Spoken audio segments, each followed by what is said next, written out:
Baik, Assalamualaikum warahmatullahi wabarakatuh. Yang saya hormati dosen pengampu mata kuliah pembelajaran berbasis teknologi informasi dan komunikasi, Bapak Dr. Andi Prastowo, SPDI, MPDI, dan teman-teman Magister Pendidikan Guru Madrasah Ibtidaiyah yang saya cinta sayangi. Alhamdulillahirabbil alamin wa bihi nasta'in wa ala umuri dunya waddin. Assalatu wassalamu ala asyrofil anbiya'i wal mursalin sayyidina Muhammadin wa ala alihi washabihi ajmain, amma ba'du. Pertama-tama marilah kita panjatkan puji syukur kita kepada Ilahi Robbi yang telah memberikan kesempatan kepada kita semua sehingga kita dapat melaksanakan kegiatan perkuliahan secara daring sebagaimana mestinya. Kemudian yang kedua, salawat beserta salam semoga tetap tercurah limpahkan kepada baginda kita Nabi Muhammad SAW yang telah mengangkis kita dari jurang kemaksiatan menuju alam yang terang benderang yang insya Allah penuh dengan barokah. Baik, kali ini bersama saya Zahratun Naema, mahasiswa Magister Pendidikan Guru Madrasah Ibtidaiyah semester 1 kelas A1 Fakultas Ilmu Tarbiyah dan Keguruan UIN Sunan Kalijaga Yogyakarta. Di sini saya akan mempresentasikan hasil makalah saya mengenai pembelajaran berbasis teknologi informasi dan komunikasi model blended learning. Baik, sebelumnya di sini saya ingin menyampaikan semoga wabah COVID-19 ini segera berakhir dan kita semua dapat melaksanakan kegiatan perkuliahan secara langsung ataupun tatap muka. Di sini terdapat pilihan yang dapat kita gunakan dalam melaksanakan kegiatan belajar mengajar sesuai dengan situasi dan kondisi pada saat ini. Salah satu pilihannya yaitu dengan menerapkan pembelajaran berbasis teknologi informasi dan komunikasi dengan menggunakan model blended learning yang mana yang akan saya jelaskan secara detail pada slide berikutnya. Baik, di sini yang pertama yaitu mengenai pengertian model pembelajaran blended learning, yang mana menurut Munir di sini pembelajaran blended learning adalah pembelajaran yang memadukan atau mengkombinasikan antara pembelajaran secara langsung atau tatap muka dengan pembelajaran berbasis teknologi atau komputer. Jadi yang dinamakan pembelajaran blended learning di sini itu memadukan atau mengkombinasikan antara dua model pembelajaran yang berbeda, yaitu pembelajaran secara langsung face to face dan juga pembelajaran yang berbasis teknologi atau elektronik seperti itu. Kemudian di sini mengenai jenis-jenis pembelajaran blended learning, yang mana dalam jenis-jenis pembelajaran blended learning di sini terdapat 6 jenis. Yang pertama itu pembelajaran tatap muka, yang kedua di sini pembelajaran mandiri, yang ketiga pembelajaran asinkronus, yang keempat pembelajaran sinkronus, yang kelima itu blended learning asinkronus, dan yang terakhir yaitu blended learning sinkronus. Jelaskan satu persatu dari keenam jenis pembelajaran blended learning di sini. Yang pertama itu pembelajaran tatap muka, yang mana pembelajaran tatap muka di sini merupakan kegiatan belajar mengajar yang dilakukan dengan menghadirkan seorang guru dan juga seorang siswa dalam waktu dan ruang yang sama. Sama seperti halnya dengan pembelajaran sebelum-sebelumnya yang sudah kita ketahui. Namun di sini kenapa jenis pembelajaran ini digolongkan terhadap jenis pembelajaran blended learning? Karena dalam kegiatan belajar mengajarnya atau dalam kegiatan proses belajar mengajarnya di sini, seorang guru dalam menyampaikan isi materi atau isi pembelajaran dibantu atau menggunakan media elektronik atau teknologi seperti halnya menggunakan PowerPoint, menggunakan video yang berkaitan dengan materi yang akan diajarkan, kemudian menggunakan gambar-gambar yang menggunakan media teknologi seperti halnya laptop seperti itu. Maka ini tergolong jenis pembelajaran blended learning. Yang kedua di sini yaitu mengenai pembelajaran mandiri, yang mana pembelajaran mandiri di sini dapat diartikan sebagai pembelajaran yang dilakukan tanpa presentasi dan kehadiran pengajar dan juga tanpa komunikasi elektronik ataupun teknologi. Artinya apa? Pembelajaran di sini bersifat mandiri,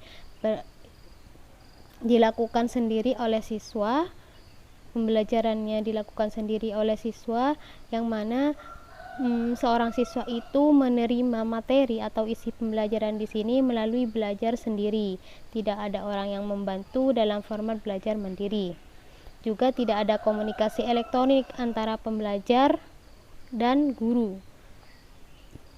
Kemudian yang ketiga di sini yaitu mengenai pembelajaran asinkronus, yang mana pembelajaran asinkronus di sini merupakan pembelajaran yang dilakukan tanpa kehadiran seorang pendidik, namun dilakukan komunikasi dengan menggunakan elektronik ataupun teknologi yang sifatnya asinkronus. Artinya apa?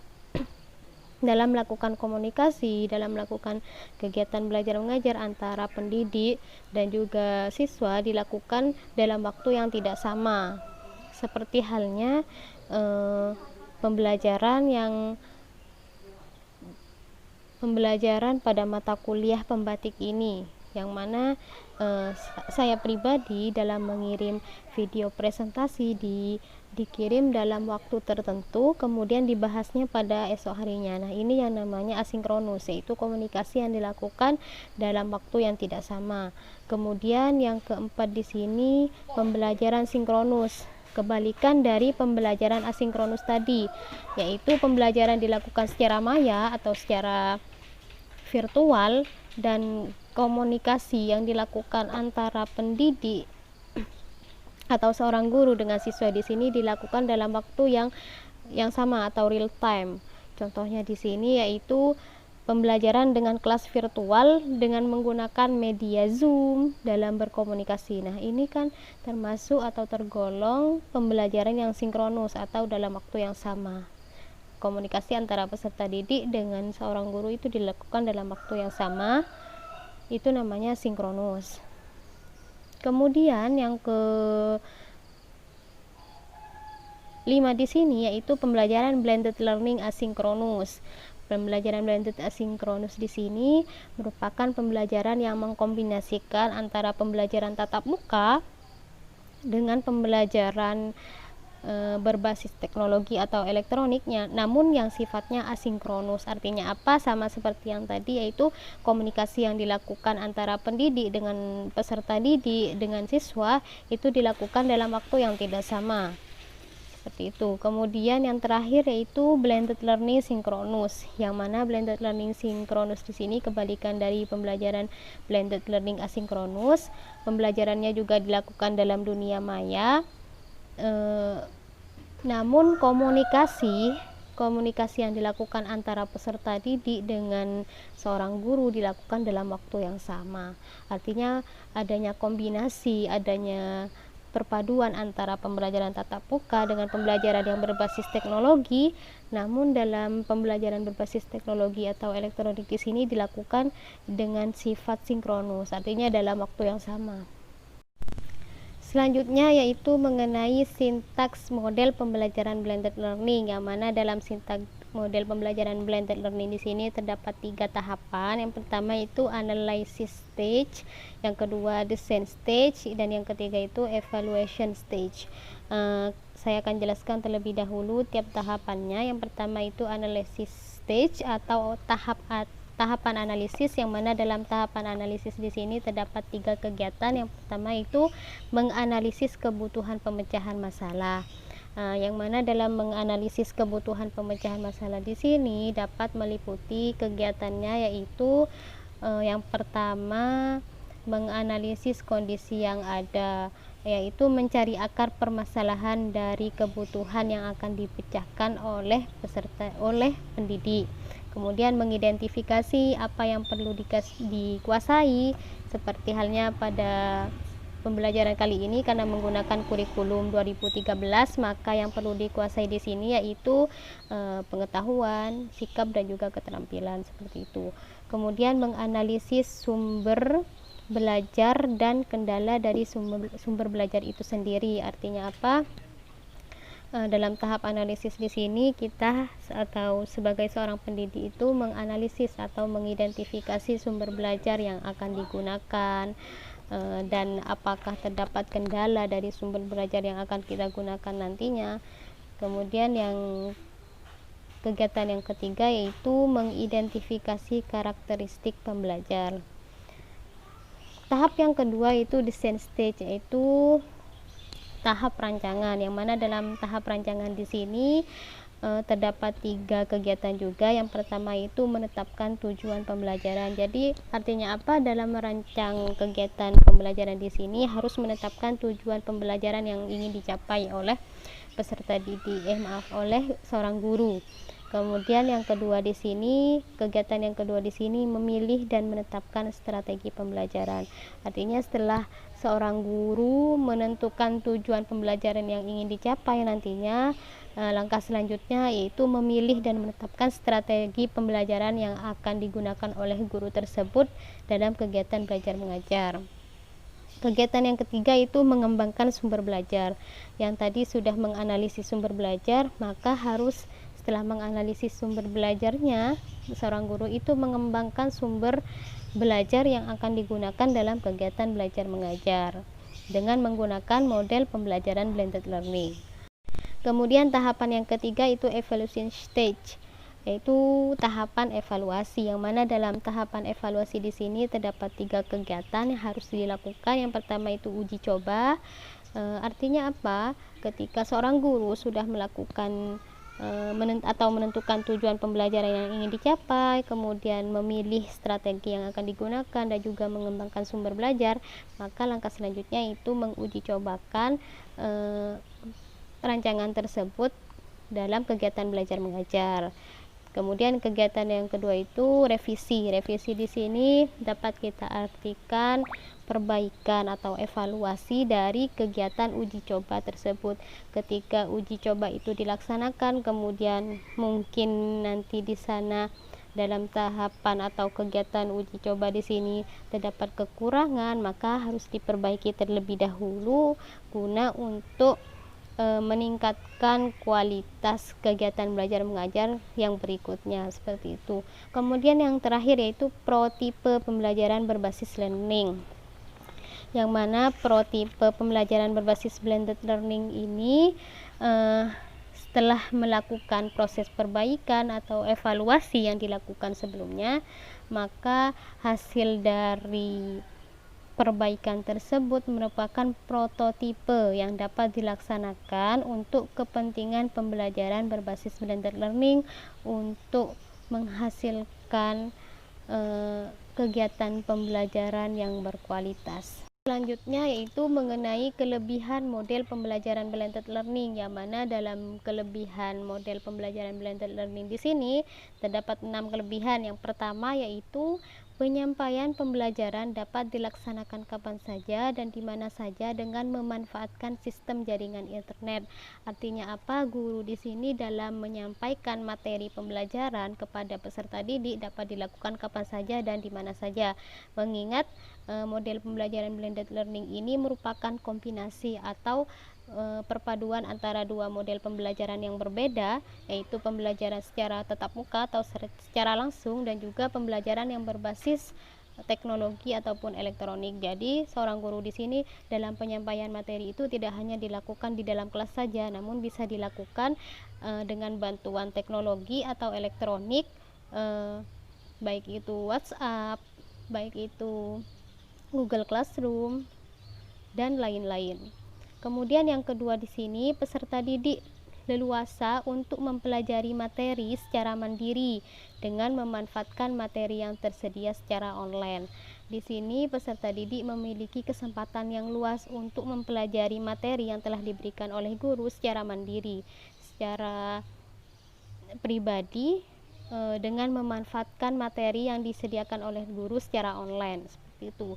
Kemudian yang ketiga di sini kelebihannya, peserta didik dapat berkomunikasi dengan pendidik atau dengan peserta didik lainnya yang tidak harus dilakukan di dalam kelas. Artinya apa? Peserta didik ketika mereka itu tidak memahami materi yang diberikan oleh guru, maka mereka itu mendapatkan kesempatan yang luas untuk bertanya, untuk berdiskusi kepada gurunya, ataupun bahkan berdiskusi dengan teman-temannya yang lain, tidak harus di dalam ruangan kelas. Bisa dilakukan di mana saja dan juga kapan saja. Kemudian yang keempat di sini kelebihannya pengawasan terhadap perkembangan siswa jadi lebih mudah. Jadi guru dalam mengawasi perkembangan siswa dalam belajar itu tidak hanya dilakukan di dalam kelas saja, namun bisa dilakukan dengan bertanya melalui chat ataupun melalui pesan suara dengan menggunakan media-media yang berbasis teknologi ataupun elektronik. Jadi guru itu dengan mudah bisa mengawasi perkembangan peserta didik, tidak hanya terbatas dalam ruangan kelas saja, seperti itu. Kemudian kelebihan model pembelajaran blended learning yang kelima di sini yaitu biaya operasional setiap siswa untuk mengikuti kegiatan pembelajaran menjadi lebih terjangkau. Artinya apa? Biaya yang dikeluarkan oleh setiap masing-masing siswa dalam melaksanakan atau mengikuti kegiatan pembelajaran yang berbasis blended learning di sini tentunya akan berbeda dengan pembelajaran yang dilakukan atau pembelajaran yang berbasis teknologi yang dilakukan secara full. Dalam segi pembiayaannya juga akan lebih terjangkau karena pembelajaran blended learning di sini mengkombinasikan dua model pembelajaran yang berbeda, yaitu pembelajaran tatap muka dengan pembelajaran yang berbasis teknologi atau elektronik. Kemudian kelebihan yang terakhir di sini yaitu pembelajaran akan lebih efektif dan lebih efisien. Karena apa? Dikembangkannya model pembelajaran blended learning di sini, pembelajaran yang memadukan dua model pembelajaran tatap muka dengan pembelajaran berbasis teknologi karena ingin menutupi kekurangan yang ada pada pembelajaran tatap muka dan juga kekurangan yang ada pada pembelajaran yang berbasis teknologi. Kemudian juga menyatukan kelebihan yang dimiliki oleh pembelajaran tatap muka dan kelebihan yang ada dalam pembelajaran berbasis teknologi, sehingga pembelajaran di sini akan lebih efektif dan efisien. Baik, selanjutnya yaitu mengenai kelemahan model pembelajaran blended learning, yang mana kelemahan dari pembelajaran model blended learning di sini terdapat 6. Yang pertama yaitu keberhasilan pembelajaran di sini tergantung pada kemandirian dan motivasi siswa. Artinya apa? Ketika dalam diri siswa itu tidak ada kemandirian untuk belajar dan juga tidak ada motivasi yang tinggi untuk mengikuti kegiatan pembelajaran, maka dapat dikatakan penerapan model pembelajaran blended learning di sini tidak berhasil atau tidak sesuai dengan apa yang diinginkan. Kemudian yang kedua di sini yaitu kurangnya pengetahuan masyarakat terhadap penggunaan teknologi. Di mana kita juga sangat mengetahui banyak orang atau banyak masyarakat yang minim pengetahuannya mengenai teknologi, baik itu dari orang tua, bahkan juga ada sebagian dari guru dan juga sebagian dari siswa di sini tidak tahu mengenai teknologi.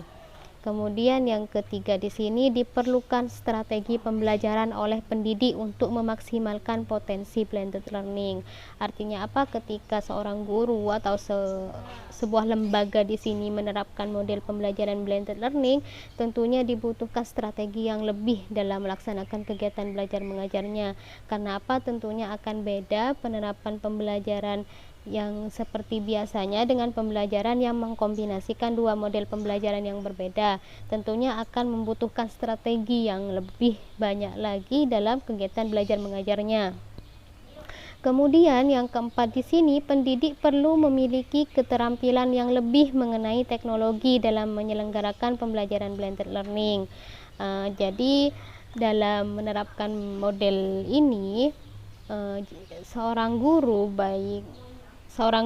ataupun siswa sendiri harus memiliki keterampilan yang lebih mengenai teknologi ataupun elektronik, karena pada dasarnya model pembelajaran blended learning di sini tidak terlepas dari yang namanya media teknologi maupun elektronik dalam kegiatan belajar mengajarnya. Kemudian yang kelima di sini, peserta didik dapat cepat merasa bosan jika mereka tidak dapat mengakses informasi yang relevan atau yang sesuai. Jadi ketika seorang siswa tidak dapat mengakses informasi atau materi yang diberikan oleh guru secara relevan atau sesuai, maka di sini akan timbul kebosanan dalam peserta didik ketika mengikuti kegiatan belajar mengajar. Yang terakhir yaitu akses untuk mengikuti pembelajaran dengan menggunakan internet seringkali menjadi masalah bagi siswa. Jadi banyak kita temui dalam melaksanakan atau dalam menerapkan pembelajaran model ini, pembelajaran model blended learning di sini, banyak keluhan yang